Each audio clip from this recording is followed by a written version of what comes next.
Hey everyone, welcome back to another episode of the Kansas City Mafia Tour. Today again I'm joined by retired police officer by the name of Gary Jenkins. He shows us where he gathered intelligence on the Mafia. He also talks about the Kansas City Mafia structure. Please subscribe to my channel to get the rest of the Kansas City Mafia Tour, and without further ado, let's get into this clip.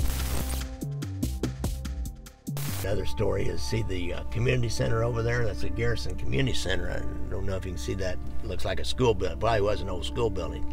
Well, those upper windows up there, I spent, I think it was a Super Bowl Sunday, watching this corner because they had a bug inside the trap. They were wanting to pick up the gambling conversation. And so when certain people, you'd see a certain car appear, there's about 3 or 4 named people. If that car appeared, then you'd call in to the FBI and they'd turn on the microphone.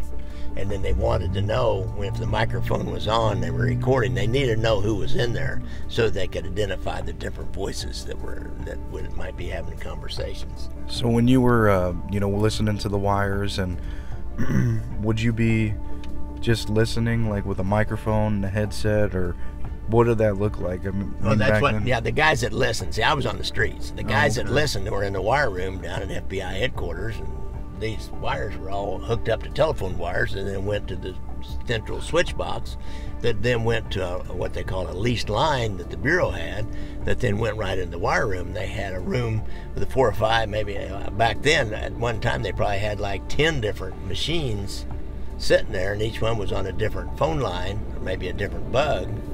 So they kind of like monitor it, and then if something started happening, you can listen to see if it was a named target that was talking or on the line.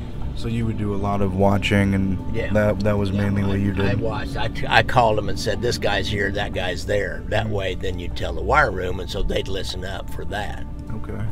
Colby, you got anything to throw in there? Now, during this time period, who was the capo, the underboss? Who was all coordinating all this at the time, like during these wiretaps? Who were some of the players involved?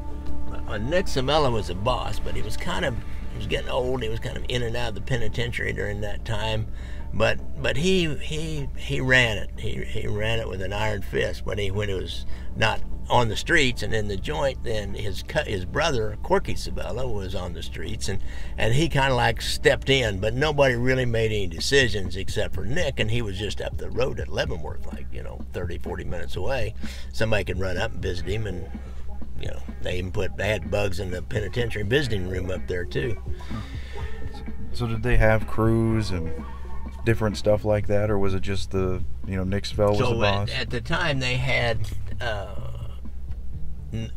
Tuffy Luna was the underboss. He was a guy that told people, do this, do that, do this, do that. Nick didn't talk to anybody directly. Okay. Cork didn't really talk to anybody directly except a couple of guys that just worked for him and did little things for him. Mm-hmm. But on the larger scale, Tuffy Luna, everybody answered to Tuffy, and he gave them their marching orders and told them what to do. And if somebody had an idea and they wanted some action they wanted to do or something, they would bring it to Tuffy, and then Tuffy would bring it to Nick and Cork too sometimes, maybe both of them together, mainly, but it all went through Nick. So then under him, there was a guy named Charlie Mortina that was a longtime made guy, and he was like his peer, but yet he wasn't. He had a guy named Joe Ragusa that worked for him. And Ragusa had a couple people that he worked with. They did arsons for hire and things like that. And then under Tuffy DeLuna had a guy named Vince Abbott, who was his guy that he was kind of bringing along. His comp, he called him, and he was bringing him into the family to be the next generation. He was a much younger guy. And then kind of under Tuffy, but see, it's not the TO, table of organization, as a business, or even what we try to say it is. And I imagine New York, they lay out, in Chicago, they lay out these crews and bosses and all that. Kansas City was more homogenized.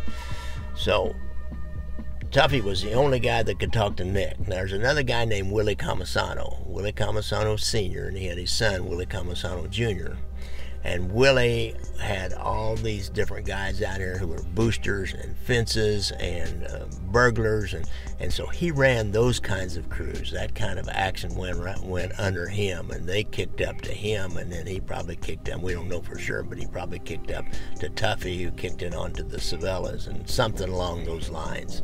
So, but he really was an independent operator, other than he didn't do anything unless Nick.